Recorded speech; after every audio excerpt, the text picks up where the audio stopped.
Então, nessa aula, a gente vai fazer aqui a criação do nosso banco de dados e a criação de uma pequena tabela para que nas próximas aulas a gente possa fazer os testes de conexão com os códigos que eu vou ensinar vocês a escrever aqui. Então, para a gente criar o nosso banco de dados, nós vamos utilizar o banco de dados Firebird, tá? Eu tenho instalado no meu computador a versão 2.5 e o aplicativo que a gente vai usar para gerenciar é o FlameRobin, esse aplicativo aqui, ó. Caso você não tenha nem o Firebird nem o FlameRobin instalado, então você vai na descrição dessa aula, vai estar um link onde você vai assistir um vídeo no YouTube como instalar e tem os links lá para você baixar. Então aqui, ó, quando você abre ele vem nessa janela aqui. Aqui eu já tenho dois bancos de dados já registrados e eu vou criar mais um banco de dados aqui para a gente utilizar. Então nós vamos clicar aqui, ó, Database. Vamos escolher a opção Create New Database. Ele vai abrir para a gente essa janela aqui. Aí o que você pode fazer? Você pode colocar aqui em cima o nome que você quer que apareça nessa lista aqui. E você pode escolher um nome para o banco de acordo com o que você quiser. Eu vou clicar aqui nesse quadrado aqui, ó. Vai abrir para mim essa janela aqui, onde eu vou escolher o local e o caminho do meu banco de dados. Então eu vou vir aqui no meu disco D. Na verdade, eu vou colocar ele aqui dentro do meu HD, ó. Você pode colocar ele dentro de um pendrive também, tá? Que vai funcionar. Abrir aqui cursos. Eu vou pegar aqui, vou criar, dentro aqui da pasta C# Firebird, eu vou criar uma nova pasta. Vou chamar de base. E aqui dentro eu vou criar o meu arquivo. Aí eu vou chamar ele de curso C.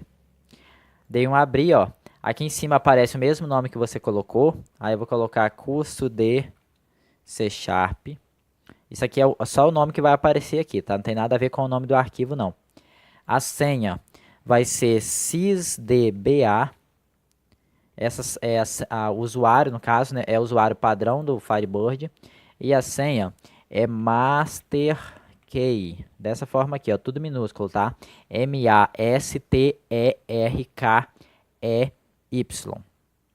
Então vamos digitar ela aqui. Esse char7 eu utilizo sempre o Windows 52. Esse page size aqui é o tamanho que o seu banco de dados poderá ter. Eu nunca altero aqui 4 GB. Se você tiver uma quantidade exorbitante de informações, escolhe um tamanho maior. Para você ter uma ideia, na empresa onde eu trabalho já tem uns 7 anos, 6 anos quase que a gente usa um banco de dados lá. E ele atualmente está com mais de 2 GB. Então, assim, tem muita movimentação, muita informação mesmo.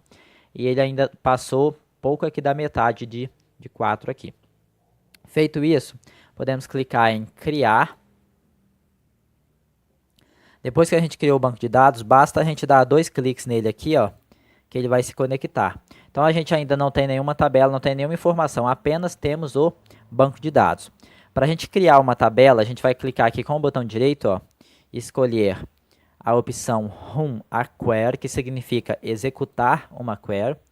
E dentro dessa janela aqui, ó, tudo que a gente escrever será executado no banco de dados.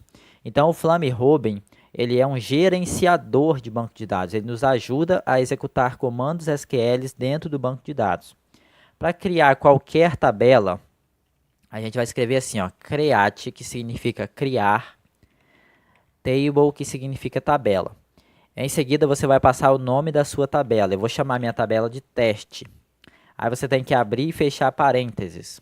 Aqui dentro você vai colocar os nomes de cada campo que você deseja, cada coluna. É importante que toda tabela tenha um campo denominado ID, para que esse campo ID seja a informação principal da tabela, onde você vai fazer exclusão, vai fazer alteração, entre outras coisas mais. A gente vai utilizar o ID da tabela para estar fazendo isso. Esse ID geralmente ele é do tipo integer, que seria um campo do tipo numérico, números inteiros, tá? Digitei vírgula, cada novo campo que você for adicionar, você tem que usar a vírgula para separá-los. Eu vou digitar aqui o campo nome. O campo nome geralmente é do tipo texto, então a palavra que representa texto aqui é varchar. E entre parênteses, você tem que especificar qual é o tamanho máximo que esse campo vai poder ter de caracteres. Eu vou colocar um tamanho de 50, vou digitar a vírgula. praticamente toda a tabela precisa ter uma chave primária, ou seja, um campo que não vai se repetir em momento algum, tá? Então a gente escreve aqui, ó, primary key, que significa chave primária. Entre parênteses, você vai passar o nome do campo que você quer que seja essa chave. Eu uso sempre o campo ID em todas as minhas tabelas, tá? Mas se você tiver um CPF, um CNPJ, você pode colocar. Mas geralmente a gente coloca o campo ID, porque o ID é o campo predominante, que vai ser, ele vai ter ligações com outras tabelas, tudo vai ser feito através do ID. Então ele é um campo, na verdade ele é um dos campos mais importantes da tabela. Para a gente executar, você vai clicar nessa seta aqui, ó, Execute Statement, ou vai usar o atalho do teclado, que é a tecla F4. Pressionou F4, ó, aqui embaixo vai ficar tudo azulzinho, ó, o que ele executou e o resultado. Se der algum erro, se ficar vermelho, você pode tirar uma foto e mandar no meu WhatsApp, tá? O meu número tá aqui, ó, 027 99511 6242, ok? Ou mandar no meu e-mail, tá bom? Então, feito isso, você tem que pressionar a tecla F5 do teclado ou clicar aqui, ó. Significa Commit Transaction, ou seja, comitar. Essa palavra comitar significa confirmar, executar de fato no banco de dados. Então, vamos clicar aqui e agora se você fechar, ó, você vai ver que você tem a tabela teste. Então, o que a gente vai fazer nas próximas aulas? A gente vai criar um formulário aqui para fazer a conexão com o banco de dados, para fazer um teste e se comunicar com o banco de dados. Isso a gente vai tentar fazer na próxima aula.